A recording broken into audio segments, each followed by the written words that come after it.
gathered together, human family made up of colors, beings of love and laughter, make hearts grow fast. Realize, realize, realize, we're the author of our own lives. Let love feel the love our bodies. Above cloud, rain on the thirsty. Clothe the naked, feed the starving with these ceiling hangs. Let love feel the love our bodies. Above cloud, rain on the thirsty. Clothe the naked, feed the starving with these ceilings. Explore symmetry, sacred geometry. This is the flower of life. Make no mistake, another snowflake, the only one of its kind. Yeah. Explore symmetry, sacred geometry. This is the flower of life. Make no mistake, another snowflake, the only one of its kind.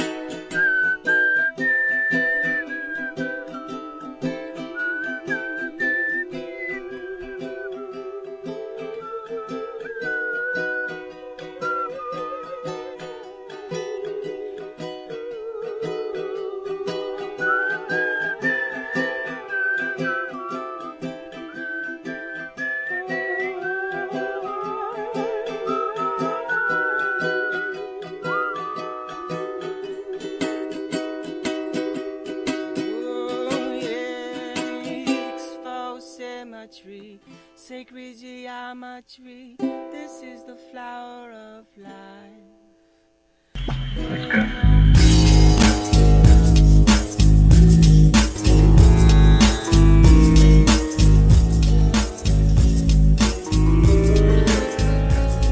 All right, it's time to take a deep breath, because that is exactly what we're doing right now. It's a deep breath, and I'm joined with Ty Hudnall. What's up, buddy? What's going on, man? Did you like that song that we opened up with? Man, that was really powerful. That was really powerful, and I really want to talk about that song. You know, it was complete synchronistic event just to play that song, because I found it just this morning. That was Stephen Glenn, by the way. Steven, you're awesome. And I found it this morning, and he had basically posted the comment on our Facebook, or I'm sorry, on our website, asking us to play it on this show. Now the cool thing about it is he posted it 11 days ago, and we haven't had any kind of activity on that show at all. And so I went and found it on YouTube, and we played it. It was an awesome song. I loved it. And it had a video too? Yeah, it was a complete video. Yeah, you had Wow. your eyes closed, and you were totally like digging it on another level, which I thought was cool. But when you go watch the replay, watch the video, because it's really good. Cool. Yeah, to me, his whole song was about getting into your LightBody and really overcoming the pendulum of duality. It was powerful. It was indeed. Now I'm hearing a lot of echo for some reason. So I'm really excited about this show today, because on a personal level, I really needed this show today. I really did. I've been feeling, kind of on edge lately, and so I really, needed to take a deep breath. Now, the cool thing about today, we're going to open up doing some energy clearing. Yeah, we're going to open up the sacred space. We're here, and we're here with you whenever you watch this. So we'd like to help you open up your sacred space. And, this is my first time on the show, and the breath is really important to me. In the African traditions, we call that Imi, which means the breath of life. The breath of life is also known as the Ankh. So if you've ever seen the symbol of the Ankh, it is the breath of life. It's a symbol of your immortality. And mostly your essence is love. So the breath itself is key And here we go. We have an Ankh right here. Now, if you look at the Ankh, you will see this is the feminine part of it. Okay, and this is the masculine part of it. It's a symbol of immortality and the symbol of the union of the male and the female. This one's really nice. It has the Eye of Horus on it. I believe that is the left eye. No, it's the right eye. And I don't know this inscription, but it looks like, I have no idea what that is. But this is a very nice Ankh and a symbol of immortality and the breath of life itself. So thank you. I got that at a Egyptian store in Garland. That place is awesome, isn't it? Have you been there? Yeah, I got a little Sekhmet statue there. Love that place. Mm-hmm. Yeah. Really cool. I actually just found it by chance. I was driving by it looking for another place, and I was like, well, that looks cool. Let me go there. And it was open? It was open. Yeah, you got lucky. The owner, it was a lady. She was really nice. Got this bracelet there, too. Oh, yeah? Yin Yang bracelet. I had a big copper one like this I got there at that store. Mm-hmm. Very cool. So, all right. Now, you're bringing in energies. Describe what that really means for someone that's just now watching this show for the first time. Well, to open sacred space, we do it with the breath. And to open sacred space is to work with the 4 directions, or really the 8 directions, above and below, and north, south, east, west, southeast, northwest, east, west, all of those, to create a location dimensionally in time and space so that we can invite energy from different dimensional realities into this space consciously. If that made any sense to you. I mean, it does to me, but I've kind of like engulfed this information on a daily basis. So, well, then let's do it. Do I need to turn the music down, or can we do it with the music going? Or you can do it with the music going. Okay, cool. By the way, this is the Nodus Warriors. They're out of Austin, and they use some big time sacred beats in their music. So I think it's quite fitting that we're using their music. Absolutely. So let's do it. So let's start with the breath. Let's just take a couple deep breaths and call all the pieces of yourselves into your own space. Now, when you do that, do you do it internally, like in your mind, or? Sure. With your intention. Okay. Energy follows intention. Okay. So as long as you intend it to be, it is. Okay. And that's the biggest thing I think for us to learn is that energy does follow intention. And that if we put energy towards something, energy is following that. And that goes for, anger and other stuff like that. Energy follows those intentions also. The universe doesn't make a distinction whether those intentions are good or bad for you or others. It's just energy. So if we start with the breath, and let's imagine a column of light that runs down the center of your body, from the top of your head down the center of your body, and let's extend that into the earth. And by doing this, we are now leaving the 3rd dimension and accessing the 2nd dimension, which is the elements, the core of the earth, the crust of the earth, all of the elements, and connecting down into the core of the earth, the 1st dimension, the point of origin for our reality here on this planet. And let's receive the earth's energy now. Let's allow it to come up through your feet and light column and through your knees and hips and into your abdomen, relaxing all of your organs, and into your heart space.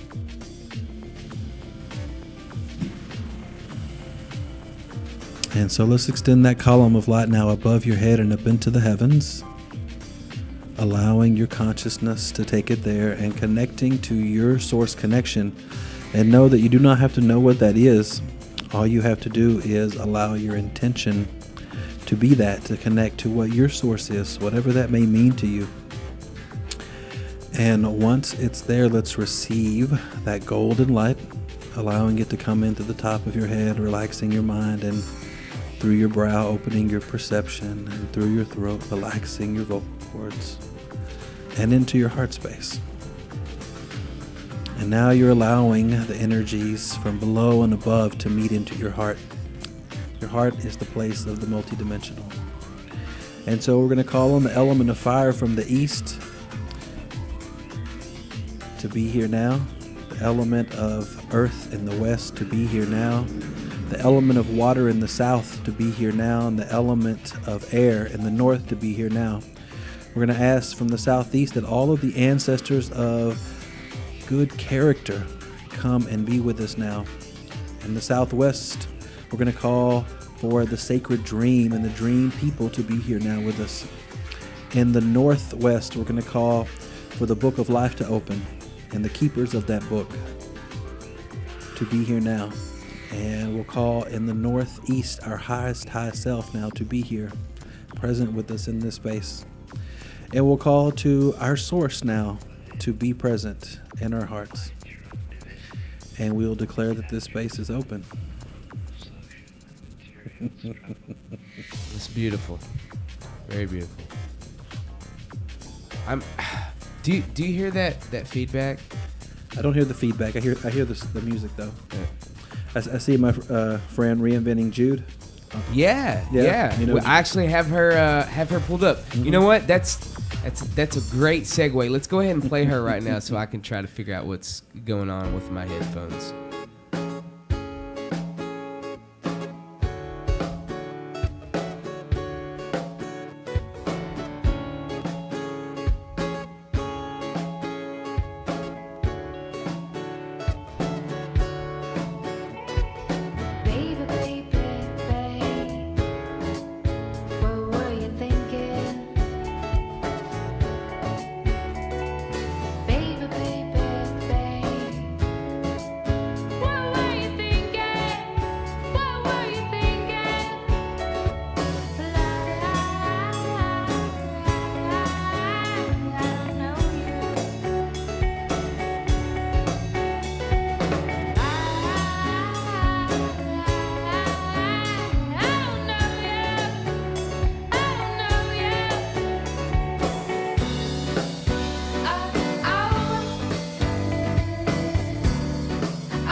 Man, that is such a great song. For Shame, reinventing Jude. Great band. Absolutely. You're actually friends with the drummer of that band. Yeah, he plays in the group, the Harmonic Alchemy Project. Also, great drummer, and I mean, he's not limited to drums. Of course, he plays a variety of instruments. Yoon Kim. Very cool. It's a small world, as always. It seems like every time you're in here, there's stuff like that going down. Synchronistic events. Well, Dallas is full of subcultures, you know. So now, when we were right before we came on, you kind of cleared your mind and you accessed some higher information on kind of what we're going to talk about on today's show, and that would be the LightBody. Yeah, about getting into your LightBody, what the LightBody is, why it's important to get into the LightBody. Before we do, I want to can we talk about just a little bit, because you even when we were on break just now, listening to that song, you said they keep reiterating to talk about the LightBody. Explain who they is and how you got that info. They are the people that we called in here. They are the energies that we called in. We called in our highest high self. We called in our ancestors. We called in the elements. We called in the dream people. So the different dimensional beings that we are all working with, or that I'm working with because they're in this space with me right now, they're really interested in the LightBody, and that's what the first song we played was really interesting, and that's what I got from the song. It was The Flower of Life. The Flower of Life by Stephen Glenn. Mm-hmm. Yeah, which that is a symbol for everything. Or duality itself. Well, so when you get, the higher beings giving you these impressions, do they come in like a feeling, or is it an actual word, or? Well, it can come in as a feeling, because I am an empath. Mm-hmm. I feel other people's feelings. Didn't always think that was a gift. Sometimes it is words. Sometimes it will be images. It really depends on which part of me they're accessing or communicating with. Because they don't communicate like we do. Yeah. You know, they don't have a mentality like we do that is entrenched in our unconscious or our ego. And anyone can access this information, though. Absolutely. And a lot of that is letting go of your mind, you know, and letting go of your seriousness can be really helpful, you know, and opening up your imagination. Your heart is the place of imagination, and we've talked about that on some previous shows. But the heart is the place of imagination, and if you can imagine it, it's real. Awesome. All right, so then let's talk about the LightBody. Okay. Well, the LightBody is also known as the pleasure body. I like to call it the pleasure body because it's about feeling really good. Duality is a very interesting reality, you know, and all of the dimensional beings are really interested in how you perceive love, because the way that we perceive love is tremendous in comparison to the way that they perceive love, because they don't have duality. They don't have an experience where they think love is absent, what we call fear. So now the LightBody is not the aura. The LightBody is not the aura. It is a part of your energy bodies. You have many energy bodies. So the aura, or the energy field, the LightBody is contained within that. And the LightBody is a body that you can use to travel to different places or different states of ecstasy. I'm sure everybody is interested in different states of ecstasy. Not meaning the drugs, of course. So when you astral project, are you astral projecting in this LightBody? Astral projection. I don't really work with astral projection because I mostly work through the heart, and it's a lot safer than projecting my conscious to leave my body. Gotcha. Because, I spend a lot of time getting into this body, so I'm really not interested in leaving it at the moment.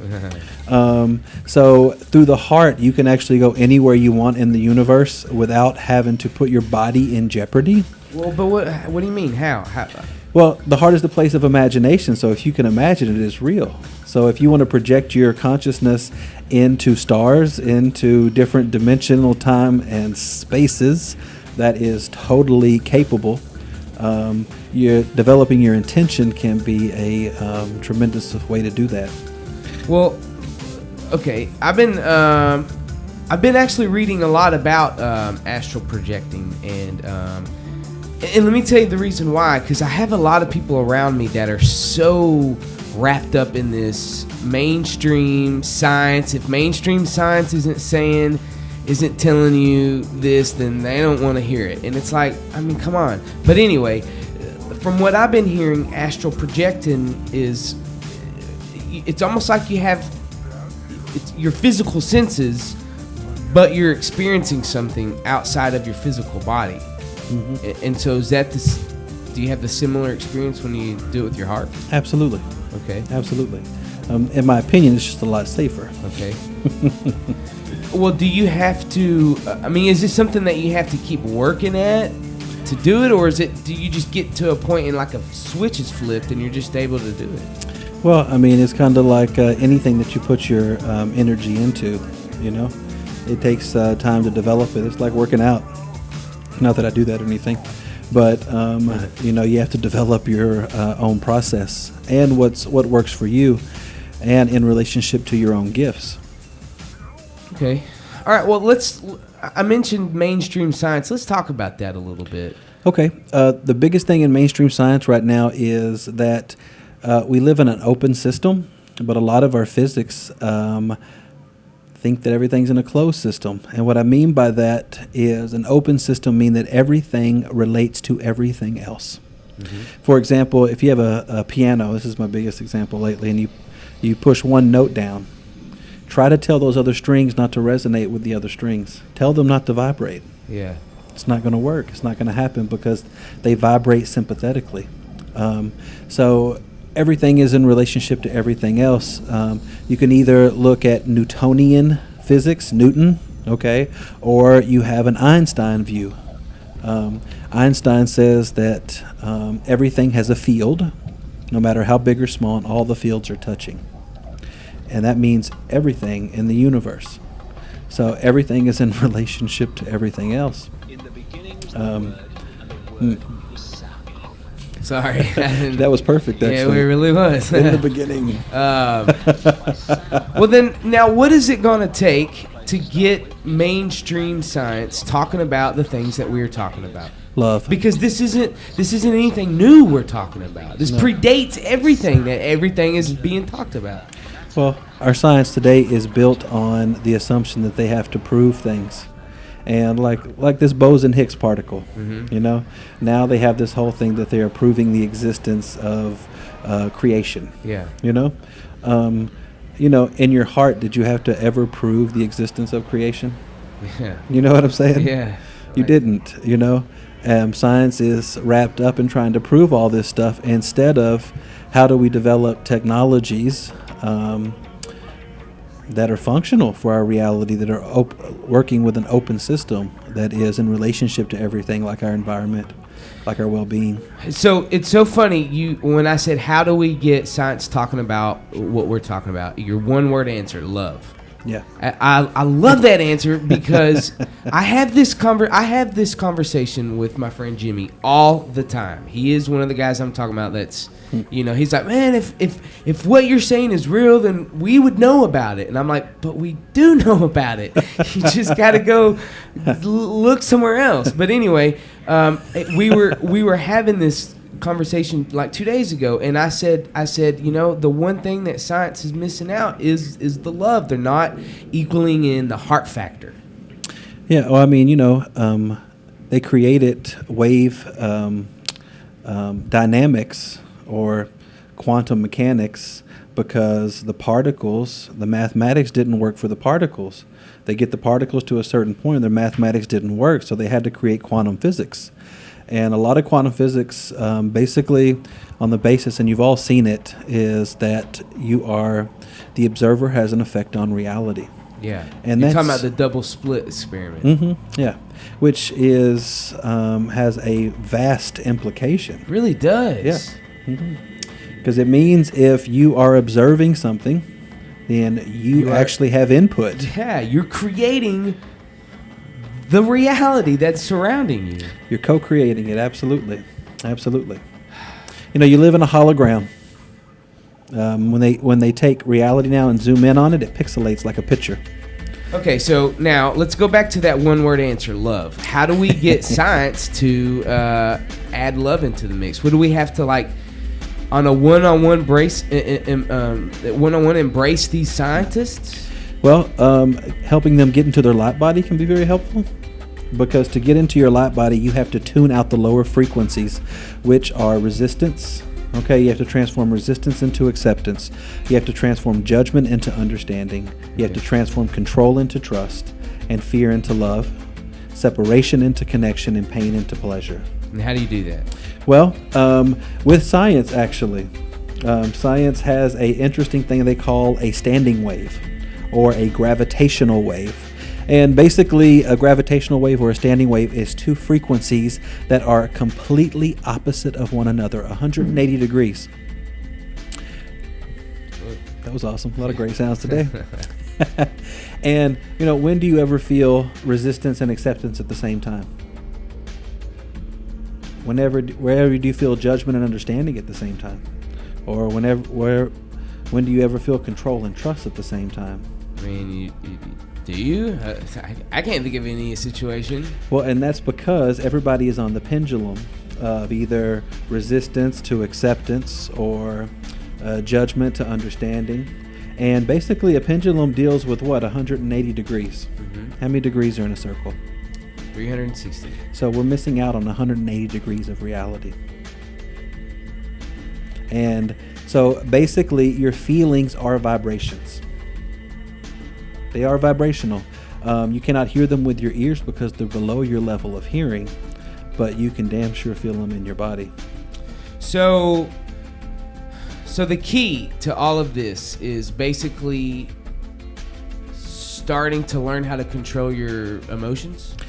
More feeling your feelings? Your emotions. Feeling the emotions? Because most people aren't feeling their feelings, they're feeling their resistance to their feelings. What do you mean feeling like? Okay, all right. So let me put myself in a scenario. Okay. I am in traffic and I'm behind someone that's, you know, cutting me off or going really slow in the fast lane or whatever, and I get frustrated. Mm-hmm. So I just feel the frustration and. Well, what are you frustrated about? You're frustrated that you don't have control of the situation. Uh-huh. So instead of trying to control the situation, you meet your control with trust that maybe you're behind that car and slowed down for a reason. Maybe there could be an accident up the way and you rushing into it. This could be the perfect opportunity for you to slow down. All right. Well, okay. I see what you're saying. I've been studying the Kabbalah a lot, mm-hmm. and that's kind of like that's one of the things that they talk about, but just on a kind of they word it a little different. But basically, it's like the events that happen in your life come from a higher place, and if you can just see the reasoning behind it, then then you get it. But it's like, well, all right, but that's easier said than done. Well, the first question is, did you choose to go through the experiences? What do you mean by that? Did you make a choice to go through any experiences that you've ever went through? Was it an actual choice? Did you choose it, or was it forced upon you? It just depends. Some of them were bad decisions, and some of them it was forced. Well, is there bad decisions? Did you learn something from it? I see what you're saying. I mean, yeah. So basically, this is a huge premise. If you believe that you didn't choose to go through these experiences, then the result of that is chaos. Okay. And you feel that, poor me, why did I have to go through this? Think of sexual abuse. Think of things like that. Children getting hurt. Yeah. Why would we choose to go through those things? Imagine that before you came into this body, you were complete and whole, and you decided that you wanted to separate yourself from that wholeness to understand it. So you already knew you were completely immortal. You knew that there is nothing that could really harm you. Death, anything, is a complete illusion to you. And so you said, yes, I will go through all of this stuff to remember who I am, remember my wholeness, and learn in a way about what I truly am better than I could here, because here I know exactly what I am. There is no conflict here. There's no conflict for me to have to discover who I am. I already know. So, in a way, it's like a game. Yeah. And it's like, okay, are you going to play the game from the experience that you are human having a spiritual experience, or that you are spirit having a human experience? I can tell you I am a spirit having a human experience at this moment. Absolutely. Okay, so we veered away a little bit from the LightBody topic. Actually, we're on it. Okay, we're on the LightBody because we're tuning LightBody. out lower frequencies, and these are the lower frequencies. Yeah. Because most people are living in this reality of confusion, reason, and control. This is their unconscious reality. Think about it. You get confused about something and you're resisting it. Oh, I don't want this. Let me keep it out. Like a relationship. It's just like my old relationship. So if I end this one right now, then I can find another one that's going to be better. But you find another one and it's exactly the same stuff. Because of your resistance attracted resistance. See, there's two systems that are working in your body. One is your thought field system, which opposites attract. So if I am communicating something to you and the level in which you understand it is the opposite. Your love fields or your life fields from your heart, like attracts like. So both systems are working at the same time. Opposites attract and like attracts. But most people are building their reality on opposites attract. And they believe if they can resist something enough, they'll keep it out. But I will ask every single one of you, how is that working out for you? Yeah. How's that working? You've done it over and over again. I dare you to call us and tell us it's working for you, because if it is, I want to know how. All right. Yeah, give us a call, 214-741-9111. And just call us if you want to talk about anything. We'll kick some topics around. Absolutely. Okay, so then let me ask you this. Back to my friend Jimmy. How do you approach someone who has Jimmy is not closed-minded at all. He's very open, but it's like you can only go so far with him before he completely tunes out. But that's just like science. It can only go so far before it completely tunes out of the rest of the universe. But how do you get someone, like my thing with these guys, I'm like, just try. Just try. Like it's almost like you become the scientist yourself. One of my teachers in Thailand had a really good saying, and he said, up to you. If that's working for you and you feel secure in trying to control reality without trust, then go for it, And that brings up the whole thing of this new moon today. And the biggest question of this new moon is, what is the root of security? This is the new moon in Cancer. And that's the question for science too. What is the root of security? What is the constant of the universe? Number one constant is change.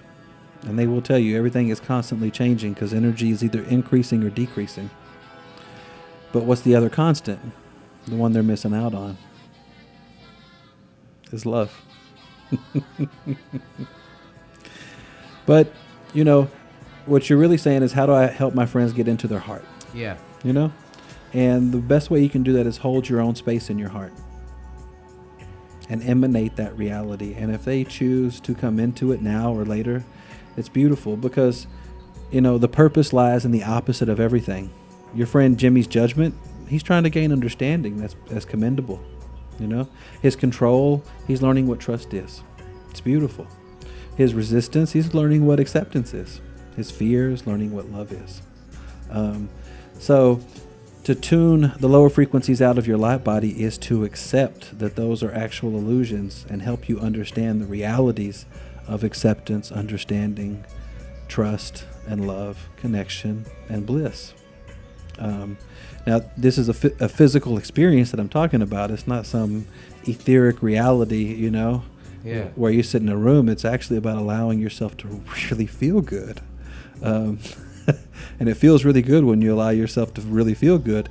A lot of the women can connect to this because when you were young and you had slumber parties, all y'all did is sit around and laugh the whole time, and you felt excellent.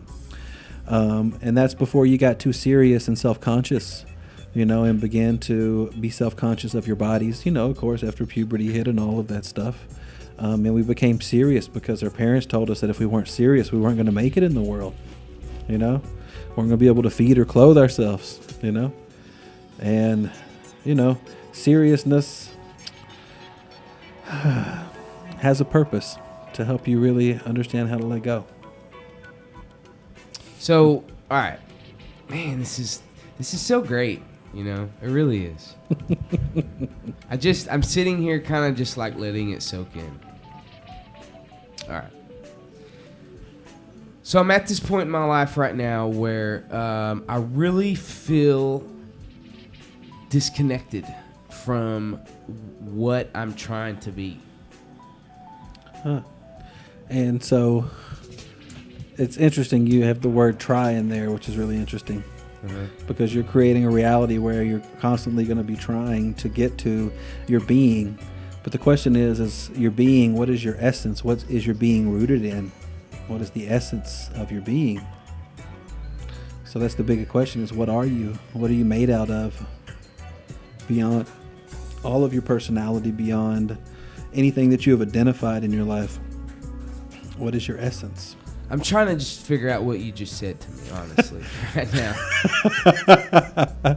When the word try keeps coming up, and I like Yoda on that. And as a Jedi, you're right. I shouldn't be using try in my vocabulary. You're absolutely right. So I do get you what you're saying on there. But what do you mean by what is my essence? Yeah, what are you? What are you made out of?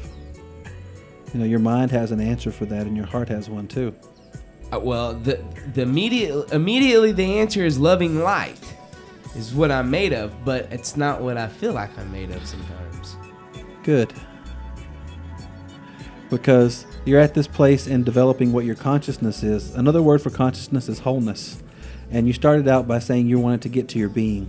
To really understand your being is to take all of your pieces that feel separate and putting back together.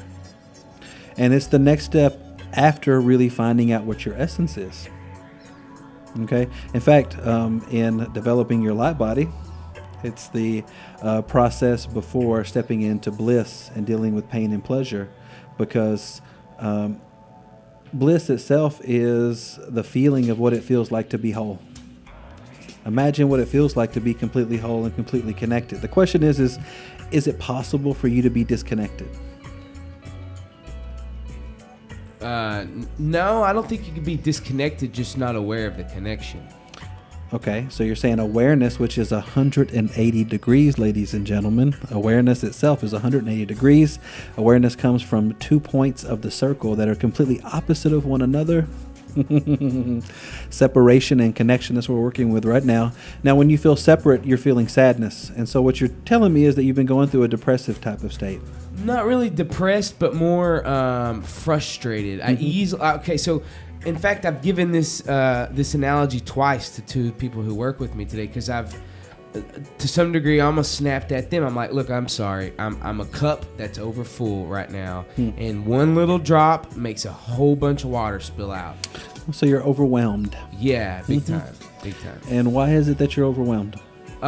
Just this deep element air. It's trying to get this going, and it's Well, notice that's hard. outside of you. What inside of you feels overwhelmed? Well, the fact that I'm not able to handle the little things in a more better way. It's like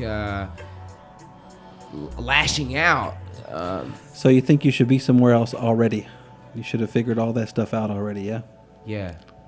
I mean, this comes up a lot, Instead of accepting where you are, it's totally okay to be frustrated.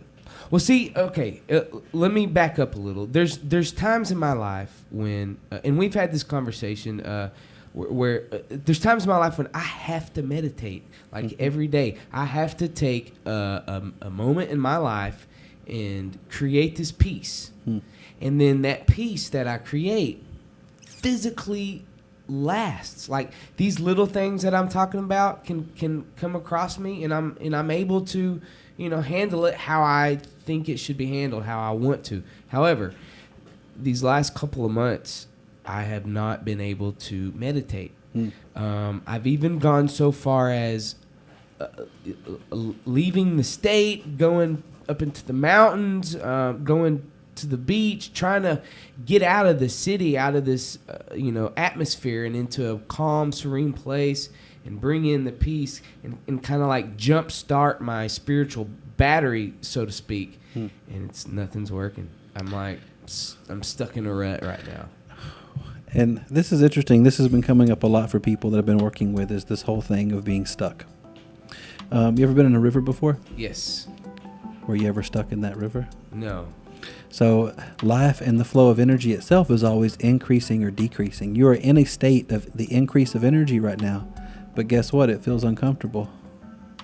And most people think when energy is increasing, everything's great in their lives. But that's when energy is decreasing. Ever been to church where they play that last chord and your body goes, ah, yeah? Yeah. But what about the chord right before it, where there was all this tension? You're like, oh my God, where's the last chord? How long are they going to hold this thing before the release? That was the increase of energy. And so when you get frustrated, know that the energy is increasing, not decreasing. But there's this flip in our mentality that makes us think that when things aren't going like we want them to, or there's conflict, okay, that things are decreasing. They're actually increasing. And it's the same in music, actually. That's why. Now, when you say things are increasing, you mean on a good level, like an energetic level? Well, I mean, energy is increasing. I'm not really designing it good or bad, because you actually already have those judgments about it. Most people are judging that this is something I don't want to experience, so they want to resist it. Okay? And interesting about your story, too, it entailed you going to places outside of yourself to find your peace. And it's actually, no matter where you go, it's always going to come back to you inside. Yeah. Because what's happening inside of you is the same as what's happening outside of you. You are projecting your own reality. Your DNA itself is the projection system of your reality. So what do you recommend I do to get back into where I think you're supposed to be? Yeah, Instead I didn't even know what to say. I was like, damn it, just set myself up. What's this show all about? It's about a deep breath. Deep breath, yeah. So you were saying that you couldn't meditate here, and I'm going to go back to the question, too, of what is the root of your security? Because when we have anxiousness, that means that we have rooted our safety and security in something that's not so secure.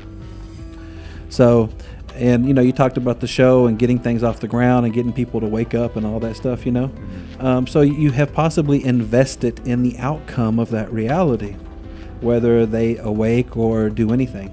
And when we do that, you've put all this energy out. And so when it doesn't happen, you feel victimized. And, that's a huge story that we all have, of feeling victimized. A lot of it is about emanating who you are, knowing who you are, and not really giving a damn about all of that other stuff, because nothing changes who you are. And the root of security itself is who you are. So it's like rewiring your brain to experience things in a different way. It is, and it's taking those thoughts and feelings that are permanently bonded together and unbonding them, so that you can make decisions in the moment, not based on the past. Because if you are creating your reality and avoiding something that you don't want to experience, you're in a state of resistance. Why do you think that I feel there's something I can physically do to change myself? Well, there is something you can physically do, because there's no different in the spiritual reality and the physical reality. Everything is interconnected. So there is something you can do. You can breathe. You can use your intention. And really first by accepting where you're at. That's the first step, is to accept where you're at. The next step is to let all of your judgments about yourself or about what's going to happen come up. Or do you mean like the expectations of what you're... But how do you do that though? How do you live a life and not have expectations of what do you know? Well, the Buddhists have a saying, and they say, expect nothing and gain everything. I mean, what is there to expect? You expect that something is going to happen, or expect, what is it actually that you're expecting? I mean, I do wake up and expect that the sun's going to be there tomorrow, but if it's not going to ruin my day. Really? Absolutely not. I mean, that'd be a little disturbing if the sun wasn't there. Well, it would actually be very transformative, wasn't it? Yeah, right? That's for sure. Mm-hmm. I mean, I guess you're right. I guess it wouldn't ruin my day either. I mean, it'd actually be very exciting. Well, it would be like, no more day. So there would be no day to ruin. Yeah, it's true too. But yeah, these are great questions because, how do you live in the physical world from a spiritual perspective? And the first thing I think is not to resist the feelings or say that they're bad, because, we have this idea that there's good and bad, And so is the increase of energy bad and the decrease good? Ooh, that really messes with your head, doesn't it? Because if we have these judgments of good and bad, then we are saying basically that we see the Divine Mother and the Divine Father as against each other. Light and dark as against each other. And imagine what that would be like in creation. How would it work if light and dark was really against each other? Yeah, there would be a war every night. And for a lot of people, that's the reality, to be honest with you. Good and, let's say the word, evil, energy veiled, E-veil, energy veiled, something is hidden, is rooted in fear, of course. Fear of not having control, fear of not having security, and fear of being disconnected. But, the universe itself is showing us that the darkness is not against the light, and the light is not against the darkness. Because it's all like the same thing, right? Well, it's like the same system. Wonder if your mom and dad, and this may have happened to people, I don't know, were constantly hating each other. It leads to divorce. It leads to destruction. It leads to a destruction of your idea of what it's like to be connected, because these are your first connections to the world, yeah? Yeah. And, imagine if light and darkness were against each other, The day doesn't fight the night doesn't fight the day. But that kind of brings me to this concert that I'm having on the 28th of July at the Cathedral of Hope. It's called The Point of Union Between God and Goddess. And we all have God and Goddess within us, but the question is are they in union within us? And there are 7 points of union where God and Goddess come together. And for us to have that full experience of union is to figure out why the masculine or feminine part of us, you can call it God or Goddess or whatever you wish, isn't coming together. And those points are trust, remembrance, clarity, love, wisdom or understanding, bliss, and power. So for instance, I just mentioned something physical to do. Like, this is a good example. Going to these concerts, good physical activity to help raise your vibration. Yeah, to definitely go inward. We've been talking about activating the LightBody. I have a whole system of healing called Opening the Emerald Heart, where you're physically doing what I call a circular breath, where you're feeling your resistance, you're breathing it in through your mouth, you're exhaling acceptance, you're breathing in acceptance and exhaling resistance. And it's creating an actual full circle, because it's 180 degrees from resistance to acceptance and 180 degrees from acceptance to resistance. And so that creates a circle. When you create that circle or that standing wave, your resistance gets canceled out because it cannot stand if your acceptance is in the same space. It's a simple law of physics. It's called a standing wave. Look it up. It's also called a gravitational wave. But it literally changes the density, or your density. And what we call it, the light body, to become lighter, to actually shed your density or to accept your density so it can just simply fall out of your body. Because, believe it or not, you're choosing to be dense. You're choosing to resist. You're choosing to judge yourself, believe that you're not worthy and deserving of love. You're choosing to try to control everything that happens in your life. You're choosing to stay in fear. There is nobody out there making you be in these places. It is a choice, and you're choosing to be the victim too. And that was a big lesson for me. I had to have a threat of a gun pointed in my face for me to realize that I was making a choice to be the victim. Man, I bet you've seen some really cool things at these kind of events that y'all make. Yeah, I've also seen a lot of cool things in people's personal work. Can you share some of those? I can share some of the broad parts of it. You know, it's hard to go in. I don't always remember people's sessions because I've been doing this for a decade, and I'd have to have terabytes and terabytes and terabytes of memory to remember what happened. But I know the process, and a lot of what we do is we go into people's darkness. We go into their shadow to face their fears, and that's what coming into the heart is all about. Because I'm going to tell you what, coming into the heart is not all rainbows and fairy tales. That's where the real shit is. Yeah. That's where your fears are. And to face your fears can transform your reality. It can transform how you perceive yourself. And because your immortality is in your heart, and most likely it's covered up by the darkness. Wow. So have you seen, are you able to physically see, almost like entities, dark entities? Well, we call them dark entities. I just call them entities that you have contracts or agreements with. Any entity that you ever have, you have some kind of contract to learn something from it. Mm-hmm. You're talking about seeing things physical. I have one thing I can share. Okay. Past life stuff comes up, and I had a client one time. She starts choking in the session. When you're coughing, you're not actually choking, so I knew she was okay. But in her experience, she had this memory of being hung. Oh. And in her neck, rope grooves came up in red. Wow. Physically in her neck. And it was when I first started, and I remember just backing up away from her on the mat and being like, okay, well, this is happening. And those look like rope grooves. And you could see defined rope grooves.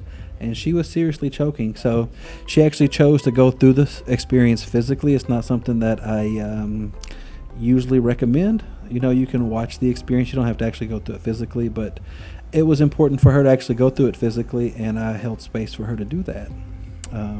It was quite intense. Wow. I have other stories I can share, kind of about awakening the light body. And this is my believe it or not story. But everybody's heard stuff about levitation, right? Yes. Well, I am a complete believer in it. I was not a believer before. And I personally have never been able to levitate, although I've tried tremendously. Me too. But I had a client, and when I started working with the light body and working with this bliss energy, she was very receptive to it in a way where her experience was quite orgasmic, in a very energetic way, okay? And I've had clients that was a very physical way, and that was part of their release, But I had her store the energy in her abdomen, and her hands come up off her body, and she goes, I'm not doing this. And I'm like, okay, well, calm her down a little bit because it's kind of freaking her out. And then she closes her eyes, goes into a deep trance. Her feet point forward, and she lifts up off the floor for about 5 minutes. And all she can say afterwards is that it was an intense experience of humility. That's all she could say. There were no words to describe it. I was putting my hand underneath her body the whole time going, okay, well, this is happening. And for a long time, I thought that she created some type of energy to defy gravity, but I don't believe that now. I believe that she created her own gravity. And I think that actually opening the light body is a way to begin to produce your own gravity, because I've had a lot of clients experience tremendous lightness from opening the light body, like you're floating. It feels like you're floating. Yeah. But she is the only person that I ever saw that really floated. So you think her her light body physically transformed the gravity around her, and that's what... No, I believe she produced her own gravity. Don't ask me how. You know, scientifically we would think, okay, well, this is defying gravity in somehow, but now I really think that what she did is produced her own gravity. She became her own gravitational reality. Wow. Yeah. And it lasted for like 4 or 5 minutes. And I remember just sitting there, and there was nothing weird about it. You know, there was nothing, I wasn't like super excited or super freaked out about it. It was just like, okay, she's floating. And I just had to get my mind around that this is happening. I mean, putting my hand underneath her where her body was on the floor. Did you feel anything? Oh, I felt ecstatic. I felt completely blissed out. No, I mean, like, I imagine you would feel like, you know how when you get two magnets and you put the opposites and it creates like Sure. that. Did you feel anything like that? Or? I didn't feel any pushing or pulling like that. No. And I was just, what I usually do when something happens like that is I pull myself back out of their field, because it's not about me. Yeah. You know, for some reason that was what her experience was all about. So where do you think the humility that she felt came from? What was that about? Oh man, you know, floating, you know, about a foot off the floor can be a humbling experience. Did she knew, she was aware of what? Absolutely. Oh wow, okay. Yeah, she was aware of what's I thought happening. maybe she was like in some kind of... She was in a trance, but she was completely aware. Oh, okay. Yeah, she was completely aware. She didn't talk to me, of course, but she was, when she came back down, she was aware So that she knew what had just happened. Mhm, Wow. yeah. It's amazing. It was, and I tell that story, believe it or not. It doesn't really matter to me if you believe it or not. Really. I mean, I believe it, man. I believe it. I've personally seen stuff myself that I have a few believe it or not stories myself. Mhm. So, and you know, and that's the beautiful thing about once you start getting tuned into this real world that you live in. It's magical. Well, you know, I think that we don't see that a lot. I think it's totally possible. But we don't see it a lot because most people out there have contracts that will freak them out. They have subconscious contracts that, you know, levitation and other things like that will trip them out. So, like the mass consciousness, you know, that's why it only happened in a room with 2 people. You know, that's why some things that you've experienced, believe it or not, it wasn't a lot of people. Yeah. You know, and all those people were open to experiencing something beyond the norms of reality. You know, and I think when you insert one person into that equation, that's not their highest excitement to experience that, then, you know, it'll cross their free will in a way if that experience is happening. Yeah. So, you know, that's something too I've really noticed, that, you know, it's something that you have to be open to. It's something that, you know, can definitely step outside of your norms. Yeah. So it's like if you have one person in a group, and that one person has the doubt that whatever the event can happen, he will prevent it from happening. He can.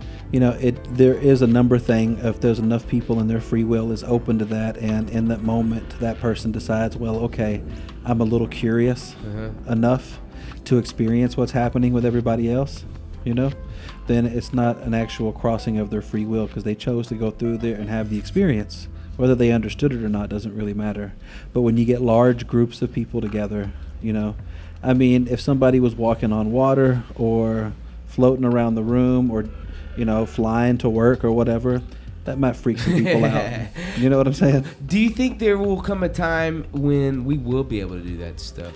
You know, I hope so. I do hope so. And do I think that our abilities are untapped? Absolutely. Because mostly our DNA, you know, most people think you have 2 strands of DNA, and your chakra system connects to your DNA. And those 2 strands that you think you have to do with your root chakra and your solar plexus. So security issues, feeling safe or not, and your mentality. Those are the 2 active strands of DNA in most people. Now, you actually have 12 strands of DNA that connect to your other chakra system. And in my classes at the Heart Metaphysics School, we've been actually experimenting with activating all 12 of those strands of DNA. I will tell you, and the students will tell you too, we had a hell of a detox experience after we did it. Everybody, including me. Some people's was more intense than others, you know, but I made sure that that was something that they wanted to go through, and they knew that, you know, it was going to experience some detox. But yeah, I definitely think those things are possible. I'm glad you brought up the chakra system, and this is kind of it's going to go back about what we were talking earlier about science. When will science be open to talk about the chakra system? Well, they've already I don't know when science will be ready, but there's been plenty of studies where they've pretty much expressed the reality of the electromagnetic field. They've measured it 8 feet outside of the body, and only 8 feet because their equipment would measure it no farther than 8 feet. There is a lady in California that takes copper and she puts it in a loop and puts it in your chakra, and she can actually measure the flow. I think it's at Berkeley. She can actually measure the flow of the vortex of energy. You know, it's your body has a distinct thing that it does. It can turn light into sound and sound into light, and it happens every day. When you're out in the sun and you get sunlight, your body slows down. That light is traveling at the speed of light. It slows it down and shows up in your body as vitamin D. How do you know all this? Well, I mean, you know, I'm definitely a student of vibrational medicine, you know, and there's certain things that stick with you, you know, that you recognize that truth and really resonate with you. The part of that most people aren't familiar with is that you can turn sound into light. You can turn your feelings into light. This is the process of awakening the light body, is taking these lower frequency vibrations, your feelings, your fear, your judgment, and actually taking them and turning them into light. And that's what's activating your light body. So it works both ways. When people do it, they get lightheaded. You know, beyond if there's a couple reasons you can get lightheaded. If you have vertigo issues, if you overdose on vitamin C, it'll make you really lightheaded. But also when you turn sound into light, it'll also make you lightheaded. Excuse me. Interesting. Wow. This is great. So I love this show. So where else are we going? I definitely want to plug the concert again. The Point of Union on the 28th, July 28th. It starts at 7:30. You might want to show up at 7. It's at the Cathedral of Hope Interfaith Peace Chapel, which is located near the corner of Inwood and Cedar Springs. It's an amazing facility, and we have some things in the works to put on 2 concerts a month.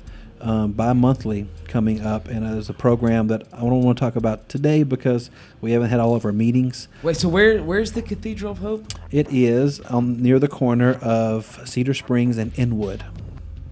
Okay, so it's not where you have the heart metaphysics. No, that's we usually have our classes at the Dallas Yoga Center, which is not too far away from there.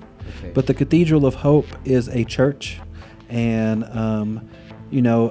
they work a lot with AIDS and people with AIDS and stuff like that. But they have a interfaith peace chapel that brings all religions together and was designed by an architect. And so this venue itself is a huge resonance chamber. Cool. It's an instrument within itself, you know? Yeah. And we do these concerts with the Mimnosine Foundation. That's mimnozinefoundation.com. There is a flyer online for that. The Point of Union. This is the 3rd concert in a series called Awakening into the Golden Age. The first concert was overcoming your limitations and having sovereignty over your reptilian DNA, which was a very interesting concert. We had a lot of fun with that. The second one was called The Emanation of Love, and this one is the Point of Union. And the 4th one after this in September is going to be called the Celebration of the Ancestral Traditions of the 4 Races. And at this concert, we're going to actually have the Maori people here from New Zealand. Oh, cool. They're going to be here because there's a program where there's these 2 flutes that were prophesized to be discovered toward this time, and these flutes traditionally were used for childbirth, and they would play them so the woman would have no pain during childbirth. But these flutes that were actually found in a museum in Houston were for the birthing pains of the New World. Get out of here. That's awesome. It is. And they have come here to, they've been given permission to CT scan them and begin to redesign the new flutes and bring that wisdom back to their people so they can actually reawaken those traditions. That's so amazing. It almost, or not almost, it does. It makes me think about what you said last time you were here about how Dallas plays a big part in the awakening of our consciousness and our planet. Well, that's interesting you bring that up because I really would like to start the Dallas's Love All There Is movement. And if anyone out there would like to help me with that, all you really have to do is go down to Main Street in Akron. Okay. And there is a big crystal in the water there. I love that crystal. Mm-hmm. And I've totally transformed that crystal to be the focal point of Dallas is love, all there is. And all you have to do is go down there and chant, I am love, all there is. Because you are Dallas. And Dallas is love, all there is. You know what? We can do this mobily. So cool. I think we should set something up to where we go down there and do like a small little broadcast down there. Absolutely. We can get a lot of the shows involved with Deep Element on Air and get a small little crowd. Get it going. Yeah, let's go down there and chant I am love all there is. Let's do it. See what Dallas thinks about that. Let's do it. I mean, you know what? I see people on that particular corner all the time, using it for, spreading messages. So let's take our turn. Absolutely. When I got down there and began to work with that crystal, there was a being in there that was very unhappy to be there. Mm-hmm. And so we set it loose, set it free, and then we invited any beings that were going to work with that crystal for the purpose of awakening the city, because we declare Dallas is an awakened city. So you do a lot of crystal work? Or do you work a lot with crystals? Is really crystals and stones are containers of information. So if you want to contain something or house something somewhere, it can be very functional to hold that information. I actually have been doing a lot of crystal work myself. I went to Wyoming and found a huge vein of quartz jutting out the side of the mountain. And where it was coming out of the ground, just all these shards were falling. And so I just gathered all the pieces that had fallen. And unfortunately, it looked like someone took a hammer and jacked it all up. But I just got the pieces, and I have taken those pieces and cleansed them in the moonlight and did all these things where I have put in loving energy in these crystals. And then I have gone to several places. I've done this to like 3 or 4 different rivers so far, and I on site then put in the energy from the sun, put in more love, healing, cleansing energy, and put it in the river. Yeah. And in hopes that in knowing that energy in that crystal will cleanse that area, and as the water runs through it, it's getting cleansed. Absolutely. And we're really interested in the water. And blessing water, and we have a lady that just went to Mount Shasta, and she worked with the Telosians there to learn about how to heal the waters of the planet and to transform our drinking water into something very functional for our bodies and for our light bodies. Who are the Telosians? The Telosians. Hello, Telosians. Yes, they are the beings that live inside of Mount Shasta. They are a city that is part of Lemuria. Telos, the city inside of Mount Shasta, is basically within the state of Lemuria, if that makes sense. Mm-hmm. There's a lot of stories about the Telosians and Mount Shasta, and a lot of unexplained stories, of course. But yes, Telos is a very wonderful place. And the Telosians. So now, how do we know about that, though? Like, where does this information come from? Different channels, but also in the city of Mount Shasta, there's stories from even back from the 1800s of these 9-foot people showing up in town every once in a while and gathering supplies, or people having stories about seeing them. Wow. That's neat. Yeah, I mean, there's a lot of history about it. There's a lot of history about Mount Shasta. I didn't know about Mount Shasta until my 33rd birthday. And all my guides left me because we had pretty much completed the karma that we had together, and I got really homesick. I didn't know I was homesick. I thought I was just depressed, and I didn't know what was going on because it was very odd for me to be depressed like that. And so I called for some help, and the lady said, "You're homesick," and I had big crocodile tears when she said that. And the Spirit said that if I went to Mount Shasta, I'd remember what it's like to be home. And so I did, and I did remember what it's like to be home. Mount Shasta is the heart chakra of the planet, and the water there is pristine. It comes straight out of the mountain. You can drink it straight out of the stream. Man. It's the purest water you've ever tasted. It's making me really thirsty right now. Actually. Yeah, I really have to go. I've been wanting to go to Mount Shasta for a while now. Well, let's go. Let's go. Let's go to Mount Shasta. Hey, listen, you can't tell me things like that. I'm not. I'm serious. I will get in. I will pack my bags right now and we will go. Well, we're going to Mexico first, okay? Yeah, let's talk about that real quick. You do have an event in Mexico. December, the gathering of 7,777 drums in Tehuacan. With the Toltec people, we're going to be drumming in the new reality for 5 days. I'm going to get more details about that. So if you do want to contact us and you're interested in that, they said bring tents. Okay. Because now, do you need a passport, right? You need a passport, yes. Okay, yeah. I actually have to get mine renewed. So. Okay. Gotta find mine. Well, now's a good time to get started on that because it's December. But if you want to celebrate the whole 2012 thing, the December 21st alignment with the Galactic Center, I'm pretty sure this will be one of the biggest parties on the planet. And how many people do you think will be there? Well, we're hoping 7,777 Oh, yeah, drums. that's right. You just said that. But there may be more. There may be less. I think people are actually coming from all over the world to it. Cool. Mm-hmm. It's very awesome. So we're real excited about that. Well, very cool. Well, all right. So again, I know we just talked about the events, but let's, I know you got one coming up real soon, the concert at Cathedral of Hope. Mm-hmm. Where can they find information about that? On mimnozinefoundation.com. How you spell that? Let's see here. You know what? I can tell you. It's thought I could. Thought I had it pulled up, but I don't. It is MEMNOSYNE foundation.com. Awesome. And it's on their main page to the left. You'll see at the point of union, and we'd love to have you there. No, it's mimnozinefoundation.org. Oh, .org. Yeah. That makes sense because they are an organization. Yeah, .org. Their organization brings spiritual leaders together from all over the world, and they fund these 4 concerts a year, and we're happy to be partners with them. That's awesome. Yep. Cool.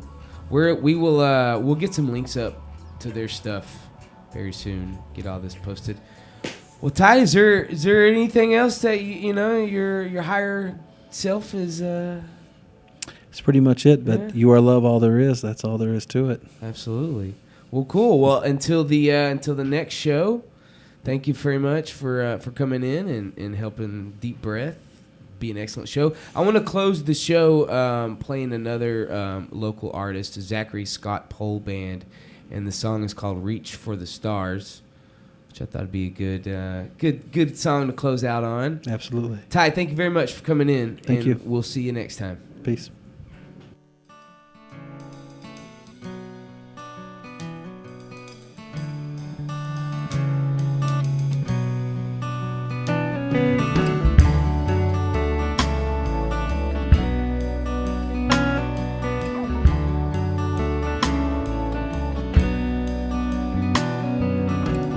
Today is not my day. The skies are cold and gray and empty. Nothing to do but a whole lot of nothing. What shall I do with my days? What shall I do with my days?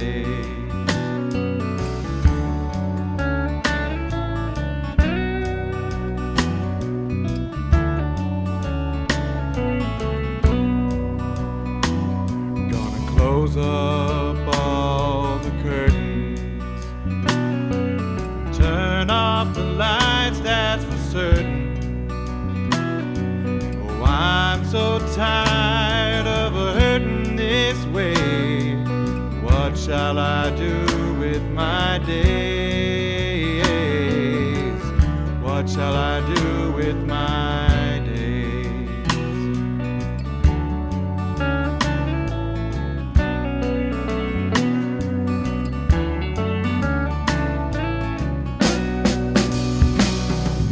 I'm gonna reach for the stars in a dark, empty room with a broke down guitar. Pour out my heart and bear all my scars. I'm gonna reach for the stars. I'm gonna reach.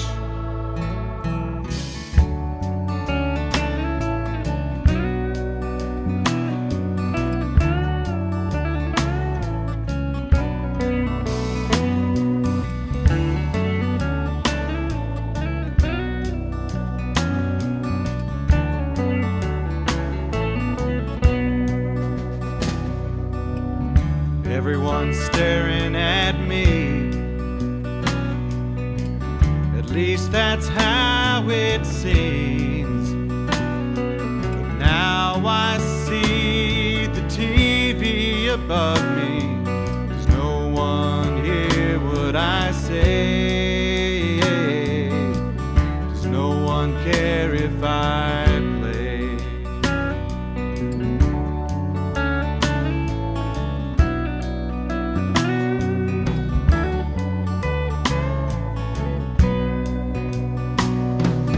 I'm gonna reach for the stars in a dark, empty room with a broke down guitar. Pour out my heart and bear all my scars. I'm gonna reach for the stars. I'm gonna reach.